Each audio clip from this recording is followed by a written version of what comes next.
Welcome to Werks. I hope you enjoyed today's video, and if you do, please like, subscribe, and comment.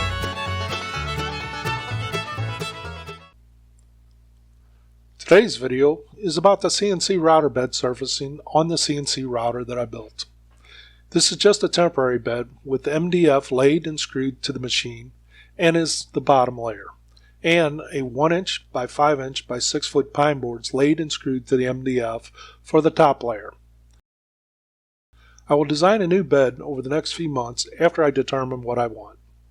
I wanted a cheap bed so that when and if I made mistakes or had other issues and damaged the bed, I could resurface the bed or replace it altogether without having to lay out a bunch of money. I used a very cheap surfacing bit bought off of Amazon. I think I paid about $10 for it. It did a good job surfacing the bed, but when I was done running the surfacing program, which was about 10 times to completely finish the bed, the bit was finished and was leaving burn marks. The video has been speeded up to 7 times normal speed. The router bit is 1" in diameter and 1/4" in cut height, with 3 carbide inserts brazed onto the bit.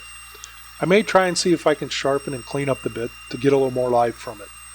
The dust collector worked really well and there was no noticeable dust or chips ejected from the router. I used Vectric to program the surfacing path and had it do the outside perimeter of the bed first. I could have had it do the outside perimeter of the bed last, but doing it first allowed me to see if I had the depth correct around the bed and it would cut the entire bed surface. You'll notice the router move forward, then stop and reverse the direction of cut, and then continue the cut from the initial start of the cut. This is called a ramping move and reduces the heat and pressure on the cutting bits. The program moves the bit forward and slowly lowers the spindle as it starts to cut. I needed to do this because the bit is not a center cutting bit. It only cuts the perimeter of the bit, otherwise the bit would have started burning the wood because of the material that was not cut. I used the depth of cut about 1/16 of an inch. The whole process took about an hour to surface the bed twice before I moved on to the next step, which was laying out the grid lines. That will be shown in the CNC Router Bed Surfacing Part 2.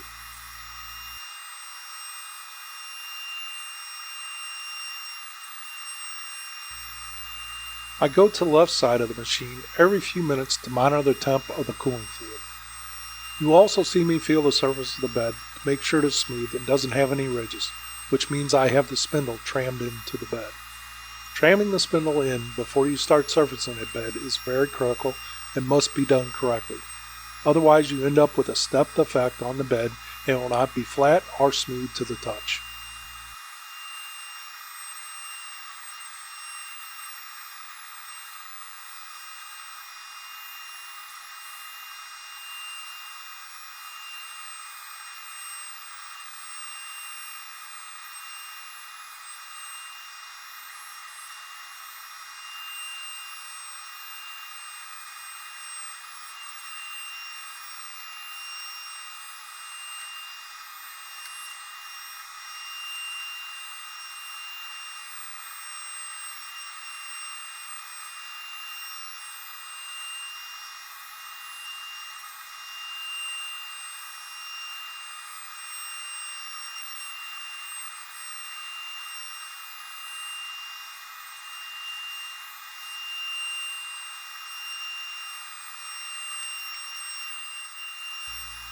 This was the first real run on the router and it performed as expected.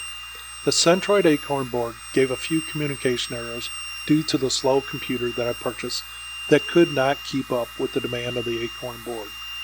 A few weeks after this video was shot, I purchased a new computer that solved the communication errors. The errors did not stop the program, they just paused the router a few times and then resumed as normal.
I did use a flashlight to shine a light across the table to cast any shadows of uneven cutting. This is a drywaller's trick to show uneven surfaces and tape joints and seemed to work just fine for this purpose.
The router build is not finished, and I'm tucking in some temporarily run cables for the emergency stops, which I have 3 mounted, 2 on the front of the machine and 1 on the electric box where all the electronics are housed in the rear of the machine.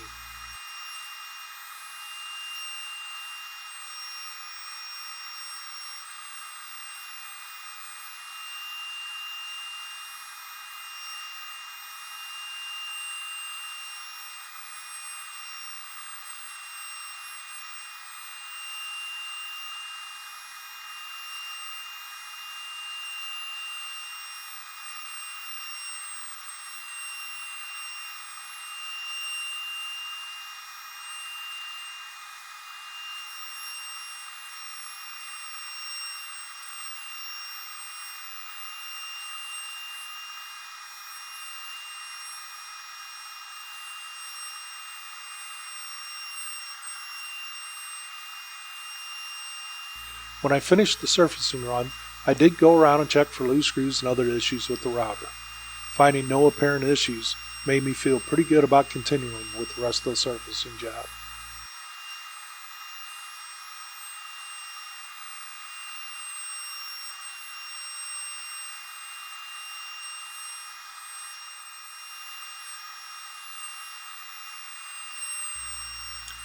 The CNC bed surfacing job was the first thing that I produced using computer-aided design CAD software and then the computer-aided manufacturing CAM software, then transferred it to the Centroid control software.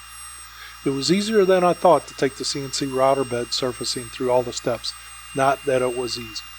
I have a lot to learn with the software and machine operations, and this is really the first time I built and ran any kind of a route. I hope you enjoyed the video and got something from it, and please like, subscribe, and especially comment.